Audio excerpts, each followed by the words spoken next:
All right. So, having said everything that Dr. Saab has said, I just want to add one more comment and then we will go to the last part of the presentation. क्योंकि हम stress D stress की बात कर रहे हैं, gratitude की बात की, शुक्रगुजारी के पॉजिटिव इम्पैक्ट को हमने अभी लाइव देखा आपके अपने सामने. प्लीज़ ज़रा मुझे हैंड रेज करके बताएं, how many of you plan to make that call today, maybe after going back. सच सच बता दो पहली बार. राइट, सॉरी, हाँ नहीं, हाँ चले, थैंक यू. कुछ कुछ असर तो हो रहा है. अच्छा, ये जो रेट्रोस्पेक्टिव की मैंने बात की ना, retrospection is extremely extremely important while you're working here in work. Why? Let me tell you that. Retrospection का मतलब होता है something that you have already done a while ago, maybe in the past, maybe in the previous week, and now you stand at this point and look back and reflect upon it. मेरी बात पहुंची पीछे तक? एक बार दोबारा बोल रही हूँ.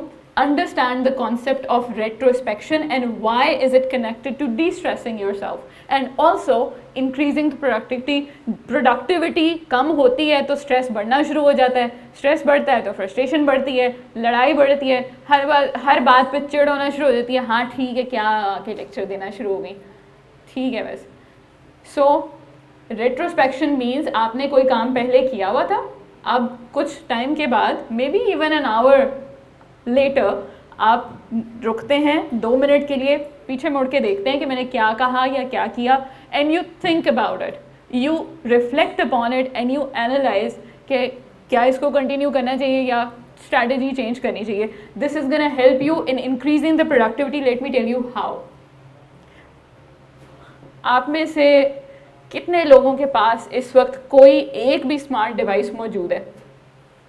लैपटॉप, टैबलेट, मोबाइल, सबके पास है, राइट? सबके पास है. अगर आपका मोबाइल बार बार हैंग होना शुरू हो जाए, एक दिन में कोई 50 दफ़ा हैंग हो, तो क्या करेंगे? दिल क्या करेगा? उठा के इसको दीवार में मार दें. ऐसे ही है ना?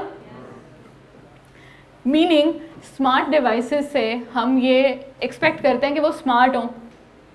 हम उनसे 3 चीज़ें एक्सपेक्ट करते हैं: speed, optimisation and efficiency. Speedy हो, जल्दी जल्दी काम करें. गूगल इतनी देर क्यों लगा रहा है खुलने में? ये ऐप इतनी जल्दी डाउनलोड क्यों नहीं हो रही? प्ले स्टोर को क्या हो गया? ये स्टक क्यों हो रहा है? एफिशिएंट क्यों नहीं है system? This exact expectation is from human beings as well. हम अपने आप से भी यही एक्सपेक्ट कर रहे होते हैं जब हम सुबह दिन शुरू करते हैं कि हम स्पीडी रहें, हम ऑप्टिमाइज्ड रहें, हमारी कोशिशें ऑप्टिमाइज रहें और हम एफिशिएंसी से काम कर सकें. एम आई राइट? राइट. ये 3 चीज़ें तो मैकेनिक्स और रोबोटिक्स और कंप्यूटर डिवाइसेस की खासियतें हैं. हम अपने आप से क्यों एक्सपेक्ट करें? क्या हम रोबोट बनते जा रहे हैं? आप जब कोई नई साइट खोलते हैं या अपने जीमेल कहीं नए सिस्टम पे एक्सेस करते हैं या कोई भी न्यूज़लेटर वगैरह वाली वेबसाइट्स पे साइन अप कर रहे होते हैं, तो वो आपसे रोबोट्स यानी कि मशीन्स यानी कि रोबोट्स आपसे पूछते हैं, please stop and tell us that you are not a robot. कभी देखा है? तमाम तस्वीरें जिनमें बाइसिकल दिख रहा है उन पर टिक लगाएं to tell us you are not a robot. So are we a robot? Are we? Are you a robot? No. What are you? Who are you? You're human, right? तो human से robot वाली expectation करना तो थोड़ा unfair है ना. हम कभी हमारा मूड अच्छा होता है तो हम अच्छा काम करते हैं, भाग भाग के करते हैं. मेरी अपनी भी स्टोरी है वैसे. जब मेरा मूड नहीं अच्छा होता तो मैं कहती हूँ बस जो है बस उसी को किसी तरह पूरा कर लूँ, बाकी एक्स्ट्रा माइल सवाल ही पैदा नहीं होता. मैंने तो आज हिलना भी नहीं है. ऐसे ही है ना. जब मूड अच्छा होता है तो हम बहुत अच्छी अच्छी ईमेल्स भी ड्राफ्ट करके भेज रहे होते हैं, सब काम भी सेट कर रहे होते हैं, और बहुत अच्छा मूड हो तो घर वालों को नाश्ता भी दे के आ जाते हैं. होता है ना ऐसे. तो ह्यूमन से रोबोटिक एक्सपेक्टेशंस करना अनफेयर है, राइट? लेकिन आपका इस वक्त जो मसला है, जो जिस पे अभी काफ़ी लोगों ने हैंड भी रेज किया कि जी जो प्लान करके आए थे वो नहीं हुआ, let me tell you a hack, and that hack always works. अगर पिक्चर ले सके तो ले लें, लिखना चाहें तो लिख लें. ये एक मैथमेटिकल फॉर्मूला आपको मैं दे रही हूँ. जो मैथमेटिक्स पढ़ चुके हैं उनको पता होगा कि ये इसको हम क्वाड्रेंट कहते हैं. ये जो 4 खाने आपको नजर आ रहे हैं ना, इसको हम कहते हैं क्वाड्रेंट. एक साइंटिस्ट थे आइजनहावर के नाम से, गूगल कीजिएगा इनका काम. इन्होंने ये मैट्रिक्स डिज़ाइन किया, 2x2 का मैट्रिक्स है ये, ठीक है. 2 खाने ऊपर हैं, 2 नीचे हैं. आपको ऊपर नज़र आ रहा होगा अर्जेंट एंड नॉट अर्जेंट, और साइड पे आपको नज़र आ रहा है इम्पॉर्टेंट और नॉट इम्पॉर्टेंट. इन 4 खानों को आपने रोज़ सुबह उठ के अपनी डायरी में लिखना है, और इन चारों को फिर आपने फिल करना है. अपनी टू डू लिस्ट जो आपके दिमाग में है उसको देखें, इन चारों को फिल करें. क्वाड्रेंट नंबर 1, ऐसे काम जो अर्जेंट भी हैं और इम्पॉर्टेंट भी हैं, do them right away. Quadrant number 2, urgent नहीं है, जल्दी नहीं पड़ी हुई, लेकिन इम्पॉर्टेंट यस हैं, तो उनको उसी वक्त करने का कोई फ़ायदा नहीं, उनको आप प्लान कर लें. So number 1 is do, number 2 is to plan. What is number 1? Number 2 quadrant number 3, ऐसे काम जो अर्जेंट तो हैं लेकिन इम्पॉर्टेंट नहीं है, नहीं भी होंगे तो खैर है, तो उनको आप डेलीगेट कर दें किसी को, या अपने आप को ही लेटर के लिए डेलीगेट कर दें कि जब फ्री टाइम होगा तो मैं कर लूँगा, नहीं हुआ तो नहीं करूँगा. आखिरी क्वाड्रेंट ना ही अर्जेंट है ना ही इम्पॉर्टेंट है, तो उनको आप डिलीट या एलिमिनेट कर दें. अब मुझे बताएंगे कि आपको ये चारों क्वाड्रेंट कैसे याद होंगे. Quadrant number 1 do, sorry, quadrant number 1 and 2 and 3 and 4. ये मंत्रा यहाँ लिख के ना लगा लें, अपने डेस्क पे लगा लें इसको. इस आइजनहावर मैट्रिक्स के अंदर ना डेली चीज़ें फिल करना शुरू कर दें. यकीन माने आपका 80 to 90% मसला हल हो जाएगा. ऑलराइट एवरीबॉडी, अगर पेन पेंसिल है ना तो गुड, अगर नहीं है ना, आई नो आप सबके पास फ़ोन है, आपके पास लैपटॉप है, स्क्रीनशॉट ले सकते हैं, पिक्चर्स ले सकते हैं, वीडियोग्राफ कर सकते हैं. I just wanted to show you something. मैंने अपना बैग यहाँ से इसीलिए उठाया था. This is, what is this? What is this? It's a notebook, diary, right? A journal maybe, if you will. This is something that is always with me wherever I go. Why? I'm not a prime minister. I don't have a list of meetings that I need to write it, right? But still, also यहाँ पे अगर आपको पीछे तक नज़र आ रहा हो, ये ऊपर ना आपको कुछ स्टिकी नोट्स नज़र आ रहे हैं, ये नज़र आ रहे हैं. इतने नखरे और चौंचले करने की ज़रूरत है?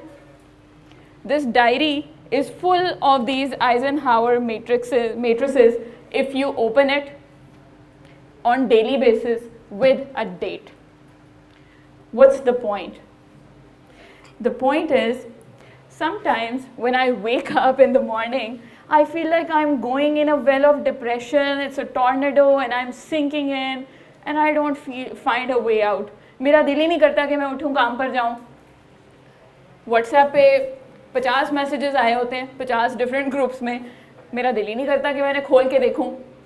मेरा दिल नहीं करता कि लोगों से रीच आउट करूँ, उनसे बात करूँ, या अगर मैं काम पे चली भी गई हूँ तो मैं 2-4 घंटे तो मुस्कुराऊँगी भी नहीं, सड़ी हुई शक्ल बना के बैठी रहूँगी, और फिर by the end of the day मैं माइंड करूँगी कि ओहो जो मैंने प्लान किया था वो तो हुआ ही नहीं. So and then I stumbled upon this quadrant, और मैंने इसको रिलीजियस बेसिस के ऊपर बहुत बाकायदगी से करना शुरू किया इस ब्लैक बुक के अंदर. राइट?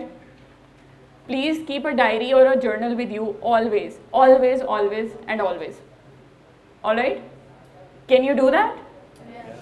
Please do that. छोटी सी कोई डायरी रखें अपने पास और लिखें ताकि वो आपके माइंड में रजिस्टर हो. जब माइंड को पॉजिटिव मैसेज जाएगा तो ज़रूर वो काम आपका करने का दिल भी करेगा, चाहे आप कितने ही डाउन क्यों ना हो, you will ultimately get to it. And do not forget to do, plan, delegate, and finally eliminate those things which are not necessary, they're not urgent and they're not important at all. खुद से ज़रा सोचें कि Facebook, Snapchat, Instagram या YouTube या TikTok की streaming पे कितना टाइम लगाते हैं? 1 घंटा? 5-6 hours. At least somebody's honest. Yeah, I appreciate that. I was taking a quiz in the morning और उन्होंने यही सेम सवाल पूछा तो मैंने लिखा 6 to 8 hours. So I was honest as well. But अच्छा, 3 to 4 hours वाले लोग please raise your hand. 10 hours. 12 hours. नहीं? 2 hours. 2 hours or on any social media account. Right. Is it urgent?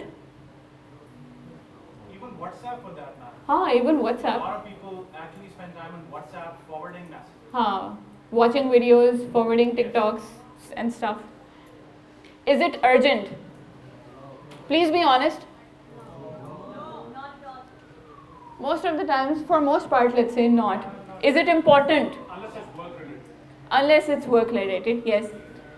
Please make sure कि इन दोनों quadrant में से किसी में भी उसको फिल कर दें. अगर बहुत इंपॉर्टेंट है या बहुत अर्जेंट है तो yes it can go in the upper corners as well, लेकिन please follow this quadrant. This will help you with the productivity. आखिरी बात, इंसान कोई भी काम करने के लिए मोटिवेटेड क्यों होता है? सिर्फ एक लफ्ज़ में बताएं, कोई भी काम. हाँ, मकसद, पर्पस, ठीक है. और reward. Thank you very much. What is your name? You said reward. you're Faraz, right? Thank you so much, Faraz. Can we clap for Faraz?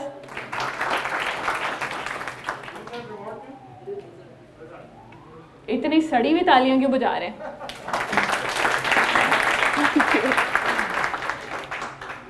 इंसान, ह्यूमन नेचर जो है ना, 2 चीज़ों पे बेस करती है सिर्फ, रिवॉर्ड एंड पनिशमेंट. क्या कहा मैंने? आप अच्छे काम करेंगे तो आप जन्नत में जाएंगे, बुरे करेंगे तो काम करेंगे तो पैसे मिलेंगे और काम नहीं करेंगे तो बैंकरप्ट हो जाएंगे. ऐसे ही है. रिवॉर्ड एंड पनिशमेंट के ऊपर इंसान की साइकी बेस करती है. प्रोडक्टिविटी बढ़ाने का एक इम्पॉर्टेंट तरीन तरीका जो मैं 2015 से प्रैक्टिस कर रही हूँ, एक्चुअली ये है कहाँ का? यूसी बर्कली में एक प्रोफेसर है, professor Barbara Oakley. She, I think she came to LUMS as well, है ना? We went to the conference there with her. Basically उनका टॉपिक क्या होता है? She teaches you learning how to learn. ये सिखाती है कि सीखना कैसे है. तो उन्होंने एक रिसर्च में पार्टिसिपेट किया और रिसर्च का पॉइंट ये था कि आपने कोई भी काम करना है, ख़ासतौर पे कोई ऐसा काम जो आपको बहुत बुरा लगता है, जो आपका दिल ही नहीं करता करने को कि क्या मुसीबत सी पड़ गई, चलो करती हूँ, करता हूँ, करूँगा, ठीक है. प्रोक्रेस्टिनेशन करते हैं, डिले करते हैं उसको बिला वजह, और you and up not doing it, और अक्सर उसकी वजह से नुकसान भी हो जाता है. मैं खुद इसकी एक प्राइम एग्जाम्पल मौजूद हूँ आपके सामने, ठीक है? I am being honest here. या ब्रायन ट्रेसी की एक बहुत मशहूर किताब है, ईट दैट फ्रॉग. नाम सुना है? नहीं सुना? अब सुन लिया? प्लीज़ इसको गूगल करें जाके, किताबों से प्यार करें. ब्रायन ट्रेसी की किताब है eat that frog, but he is not telling you to eat the frog like literally. वो ये नहीं कह रहा कि मेंढक खाएं चाइनीज़ की तरह. ईट दैट फ्रॉग का मतलब है जो काम सबसे ज़्यादा नागवार गुजरता है ना आपको, वो सबसे पहले करें. पाकिस्तानियों ने इसका एक कॉपी बनाई है, सेकंड कॉपी कह लें उसको, या third copy, eat that cockroach. लेकिन असल किताब है ईट दैट फ्रॉग, और यही मेरी इस एक्टिविटी से भी रिलेटेड है जो हम अभी मैं आपको बताने वाली हूँ. टमाटर तो आप सबने देखा होगा, राइट? टमाटर से एक बहुत ही मशहूर चीज़ बनती है जो हर दूसरी चीज़ के साथ हम लगा के खाते हैं. क्या? Tomato ketchup. टमेटो को इटली में या इटालियन ज़ुबान में कहते हैं पोमोडोरो। नाम सुना है? शुक्र है किसी चीज़ का तो सुना है। क्या कहते हैं? पोमोडोरो।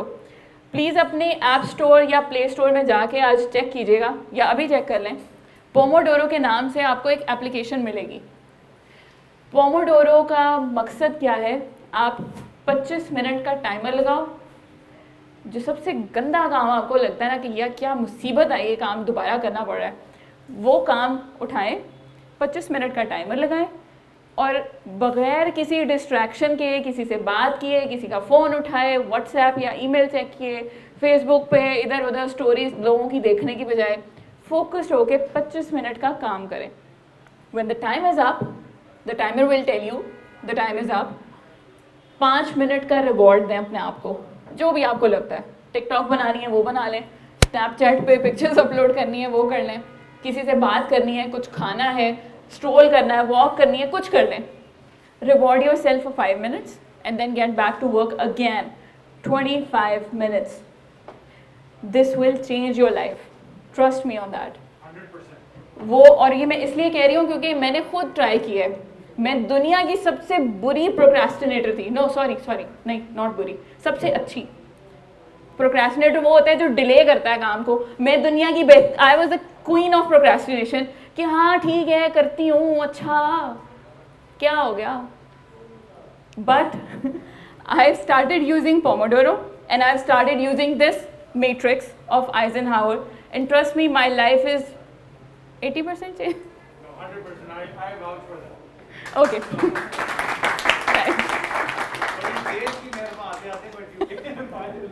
या ऑलराइट। सो तजर्बे से बता रही हूँ कि ये 2 काम करें। अच्छा, अब आखिरी काम और फिर इजाज़त आपसे। अभी लाइफ मैप्स का डीब्रीफ रहता है, लेकिन उसके ऊपर हम थोड़ा रेट्रोस्पेक्टिवली बात करेंगे। लाइफ मैप का कॉन्सेप्ट क्या है? Please connecting the dots idea को गूगल कीजिएगा। अब ये जो मैं बता रही हूँ ना, ये लिखे ना, भूल जाएगा, जाते ही भूल जाएगा आपको। लिख लें इसको, connecting the dots, Google it please. After going back please Google it कि ये होता क्या है, किसका आइडिया था ये। चल गया पता। जल्दी गूगल कर लिए। चलें, good job, thank you. That's very good. Good thing is कि आप eager हैं। हाँ, eager to learn, that's exactly what I needed। सोन के ने मोबाइल नहीं उठाया, क्या फायदा? स्टीव जॉब्स ने ग्रेजुएशन स्पीच दी थी जिसमें उसने बताया था कि कनेक्टिंग द डॉट्स ने उसको अपनी ज़िंदगी का पर्पस ढूंढने में कैसे हेल्प किया। तो एक तो ये चीज़ सर्च कीजिएगा कि उसने क्या कहा। दूसरा प्लीज़ ये सर्च कीजिएगा कि पर्पस और गोल में क्या फ़र्क होता है, क्योंकि हम तो दोनों का तर्जुमा करते हैं मकसद। प्लीज़ लिख लें इसको, पर्पस और गोल में क्या फ़र्क होता है। ये इशारा मैं दे देती हूँ कि एक सेल्फलेस होता है और एक सेल्फिश होता है। अब सर्च करना आपका काम है कि विच इज़ विच। पर्पस और गोल में क्या फ़र्क है। कनेक्टिंग द डॉट्स किसका आइडिया है, और कनेक्टिंग द डॉट्स हमें डी स्ट्रेस करने में क्यों हेल्प करता है। Theory को understand करो। हाँ, आप गौर करें, मैं यहाँ पे आपको डॉट्स कनेक्ट करके बता रही हूँ। रैंडम टॉपिक्स हैं जिनको मैं आपस में रिलेट कर रही हूँ। अच्छा जी, आखिरी comment and then I am just gonna say goodbye to you. आप में से 3 इडियट्स कितने लोगों ने देखी है? सही है। 3 इडियट्स में एक मंत्रा था जो दिल पे हाथ रख के वो बोलते थे, क्या था वो? All is well. ये सच है? ऐसा होता है? अम्मी से डांट पड़ रही है, सालन जल गया, कुछ लाना था, दही धनिया पुदीना लाना था, भूल गए, फुल अम्मी से बेइज्जती हो रही है, तो दिल पे हाथ रख के ऑल इज वेल करने से हो जाता है all is well? Big no. अच्छा, सुने सुने सुने, NLP का नाम सुना है कभी? Okay, third dimension of mind सुना है? नहीं सुना? नहीं, वो तो भी थर्ड पे नहीं पहुंचे, आप कहाँ जा रहे हैं? अच्छा, एक बहुत मशहूर किताब है नेपोलियन हिल की। अब फिर कहेंगे किताबों के नाम लिए जा रही हैं, मैं उन्हीं किताबों के नाम ले रही हूँ जो मैंने पढ़ी हैं और मुझे याद रह गई। नेपोलियन हिल की एक किताब है थिंक एंड ग्रो रिच, अगर नहीं पढ़ी तो प्लीज़ इसको पढ़ें। नेपोलियन हिल की किताब है think and grow rich, extremely profound, immensely thoughtful किताब है। उसमें वो बताता है कि आपकी सोच, आपका गुमान कैसे आपके लिए मटीरियलाइज हो सकता है, कैसे फिजिकल बीइंग में आ सकता है। और उसकी एग्जांपल वो ऑथर जो है नेपोलियन हिल, वो अपने बेटे की एग्जांपल देता है और वो बताता है कि उसका बेटा जो था वो पैदाइशी सुनने की सलाहियत से वो महरूम था। और जाहिर बात है जब पैदाइशी सुन नहीं सकता तो बोल भी नहीं सकता। हम बोलना तभी सीखते हैं जब हम सुनते हैं, राइट? ऐसा ही है ना, बचपन से हम जो ज़ुबान सुनते रहते हैं 2-2.5 साल में जाके वो बोलते हैं। अगर उर्दू सुनेंगे तो उर्दू बोलेंगे, अंग्रेज़ी सुनेंगे तो अंग्रेज़ी, so on and so fourth. तो वो पैदाइशी सुनने की सलाहियत से वो महरूम होता है और वो बोल भी नहीं सकता। लेकिन वही पैदाइशी डेफ एंड डम बच्चा अपने यूनिवर्सिटी डेज में आके कैसे सुनना शुरू कर देता है, ये मिरेकल कैसे होता है उसकी सोच की मदद से। ये उस बुक के आई थिंक 2nd चैप्टर में उसने ये कहानी सुनाई है। और उसके बाद उसने इस सारी चीज़ को प्रोजेक्ट किया है कि आप अगर पैसे कमाना चाहते हैं, ऑल्सो अगर आप सक्सेसफुल होना चाहते हैं, जो भी पॉजिटिव चीज़ आप अचीव करना चाहते हैं, उसके लिए दिमाग की पावर को कैसे इस्तेमाल कर सकते हैं। ये जो हम तवक्कुल और खुशगुमानी और इन चीज़ों की बात करते हैं, ये एक्चुअली में साइंस है। It's not just religion. Trust me. Science proved it today. Allah said it 40 Exactly. 50 years ago. मैंने एक ब्राज़ीलियन राइटर है पॉलो कोलो के नाम से, शायद आपने अल्केमिस्ट देखी हो, बड़ी मशहूर किताब है उसकी। जब मैं कॉलेज में थी तो I was very obsessed with his style of writing and I used to read all the books that he wrote. तो उसकी किताब में ना वो मैं बाकायदा हाईलाइटर लेके उसको पढ़ती थी, जैसे मेरा पेपर है कल लिटरेचर का।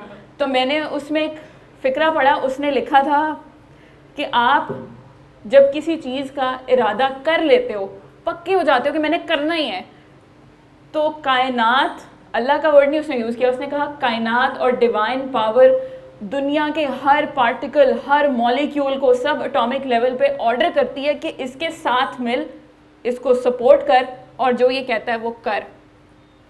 Isn't it amazing? Isn't this what Quran has promised with us? Isn't this what Iqbal has been saying all along? Right?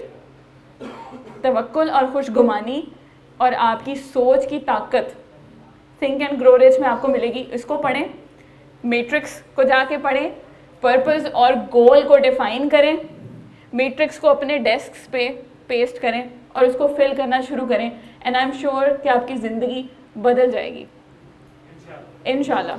Please से इंशाल्लाह। इंशाल्लाह नेक्स्ट टाइम व्हेन आई कम इंशाल्लाह हियर, तो आई really hope to and I look forward to listening a lot of positive stories of yourself कि कैसे हमने अपनी productivity को इम्प्रूव किया या अपने आप को डिस्ट्रेस किया।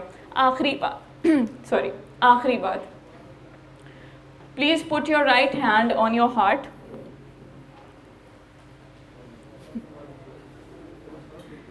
Don't say all is well. Don't jump the gun right now. Say I am happy.